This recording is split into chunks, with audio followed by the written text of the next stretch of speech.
时间紧，任务重，我们就不说 Hello， 大家好，欢迎收看本期小白测评这种废话了。今天我们又在第一时间为大家带来魅族 18S 全系3款产品的一个上手体验。是的，这一期就是一个比较简单的轻度的上手体验啊。先告诉大家，估计发布会你也都看完了啊。这个 18S Pro 和 18S 它改变真的是非常小。这场的主角应该是价格还相对便宜一些的魅族 18X 啊。后面我们再跟大家聊一聊魅族取消30这件事情。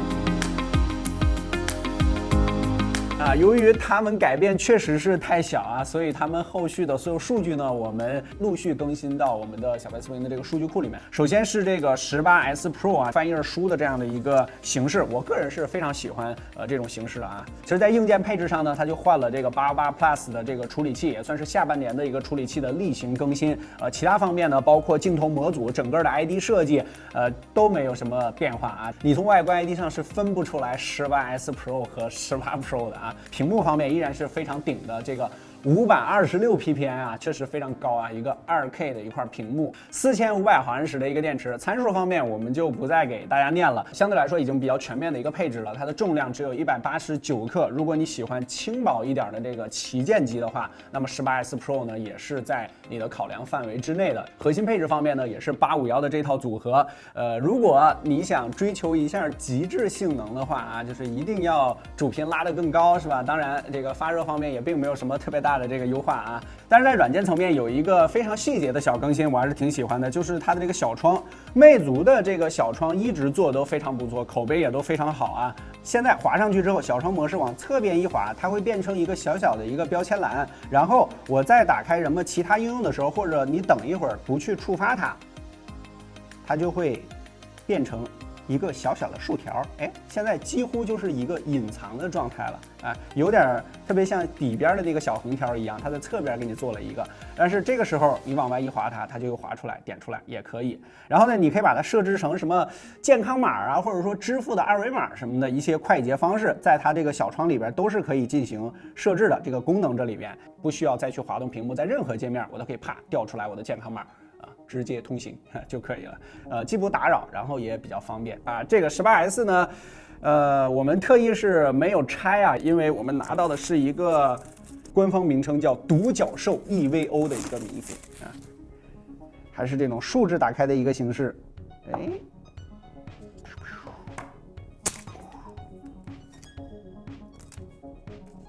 配件方面也都是非常的环保，只有一根数据线啊，没有充电器。之前呢，我们这台等风啊，这个18系列的啊，这个也非常的漂亮。这台独角兽呢，它底下是一层非常粗糙的一个 AG 的磨砂工艺，它是故意做成这样的。这样的话就不容易沾染指纹了，因为它底下的光泽感是非常强。如果要把 AG 做的比较细的话，再加上光泽感，就特别显指纹，就很漂亮，很有那种糖果色的那种感觉。我个人可能还更倾向于等风一点啊。之前这个等风的中框呢，有一点淡的那种粉色的感觉，然后这次呢，它是一个白色的，跟独角兽相配合的一个中框，但是也做了这种磨砂工艺的这种处理。在小屏旗舰这块，安卓机确实已经凤毛麟角了，都非常少了啊。它也是换上了这个858的 Plus， 其他配置方面呢也是没有改变，包括它的这个影像的这个部分。这台 18S 的重量呢也是162克啊，它是4000毫安时的电池啊，这个有线36瓦。在充电这块啊，我们中肯的讲，这个魅族确实跟大部队呢已经拉开了一些距离了。其实非常简单，如果你想了解一下这两台机器的话，你可以回看一下我们18和18 Pro 的那期视频，因为他们两个真的实在是太像，我们没有必要再完完全全的再做一遍了啊，就换了这个858 Plus 这个处理器，而且这个处理器。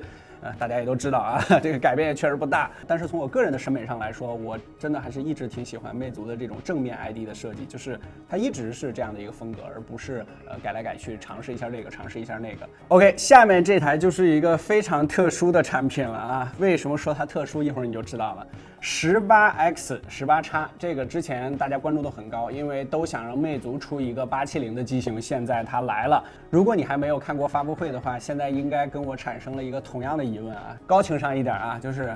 是一个非常传统的设计啊。如果低情商一点，就是这是魅族的手机。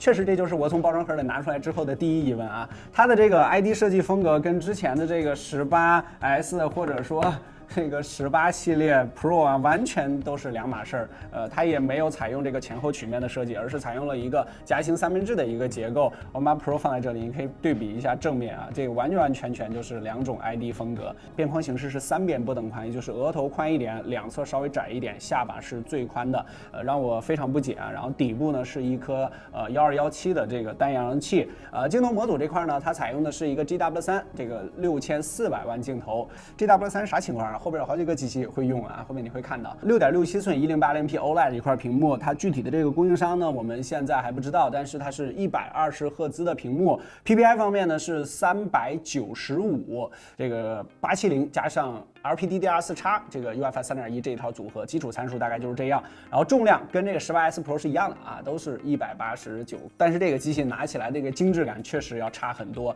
它这个有一个非常明显的这个塑料支架，所以说在划过边缘的时候，这个当手的感觉是比较明显的啊。有几个点需要注意，就是它是一个 Z 轴的一个马达，然后它的中框呢是塑料的，是没有断点的。本视频由小白有品 APP 独家赞助播出，谁说买二手没保障？买精品二手机上小白有品，3天无理退货，180天保修，国行正品，价格公道，闲置手机也可以好价回收。小白有品各大应用市场均可下载。这台手机让我一开机就关注到的一个点，就是它的前置的这个挖孔，这个挖孔啊不大啊，其实是比较小的一个尺寸啊，但是呢，它并没有做黑化的这个处理。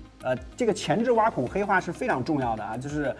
相当于给镀上一层膜，这样的话呢，你在正面看的时候，它这个镜头就不会特别的凸显。跟大哥对比一下就非常的明显，大哥这个前置镜头做了这个黑化的镀膜，这个看起来就会更加有质感一些。我甚至直接可以看到它这个镜头其实是在右上角的这个位置的，就是稍微偏离中心点一些的。这样你在使用手机的时候就更加吸引你一些注意力。样张方面，这些机型呢，我们也都前期拍了一些，给大家放一下，可以看一下啊，跟这个18 Pro 我们可以对比一下。其实总结一下啊，就是这次的更新呢，确实是非常的例行。因为魅族最近虽然说产品上没有什么太大的消息啊，但是在这种网络舆论上还是有好几件事的。比如说最近的这个魅蓝是回归了，它首发了一个耳机，还有这个自己的官网，其实能够感受到这个魅族呢是想把魅蓝呢单独做成一个子品牌来去做的。然后这个18X在外观 ID 方面，我个人确实是有点不太理解啊，就是我不知道说的对不对啊，就是广大妹友，其实很多人我看到这个评论啊，还有这私信啊，他们是想让把之前的这个18是做一个870的版本，如果价格再便宜一些，然后它竞争力可能会更大一些。是这个观点的，请扣个1啊，我看一看。价格方面，我确实有点猜不出来，因为魅族这个价格波动还是比较大的啊，2000多块钱。另外还有一个就是取消30这件事情啊，这个讨论也是比较多的，很多人啊给我们发私信啊，大家没有必要去特别的责备啊、酸啊，我觉得没有必要，这是我个人观点啊，因为你想它的体量应该是目前在机圈来说最小的了吧，对吧？一个独立的这个品牌，有一个热评啊，我看了觉得说的非常好，就是大厂有力无心，小厂有心无力啊，就是你不能说他去在这方面做了一些尝试，然后哎呀实在是坚持不了做不了了，然后你就去骂他，你就去怎么样，那还有那么多厂商连这件事情去做都没做呢，对不对？这个广告大把的特别多是吧？这个什么品牌我就不说了。那你不能他做了尝试一下，然后没做成就要被骂就要被酸啊，这是不应该的。而且这个官方也表示了，这个18系列呢是当时购买的时候很多人就可能冲着30去的，他后面也不会给他加广告。当然我不知道这个系统更新几个版本之后它是什么样的啊，但是这一次这个18S 跟18S Pro 我看了一下，我们这版本好像还没有广告呢啊，就是我们手里拿到的是这个9.2的版本，已经带这个小程模式3.5了，但是它还没有广告，好像是游戏的推荐中心里边只是在这个 app 里它有一些那个小的推荐，其他内容比如说像之前的那种会直接那个 push 的那种广告，现在还没有呢，就是他起码去做了尝试啊，这个是值得肯定的啊。他有没有做成功，那就是另外一回事了，对吧？可能确实资金压力啊，各种这个体量压力方面是比较大的，比较可惜吧，就是希望后面能够还会有人去尝试这件事情。OK， 这系列的机型呢，尤其是 S 系列啊，它改变确实是比较小。后面我们会陆续的把他们的数据更新到小白测评的数据库里面。再有什么其他方面的体验呢？我们会在各个平台持续跟大家分享。更多内容精彩，大家在全网搜索关注小白测评，不光这年小白测评，我们下期视频再见，拜拜。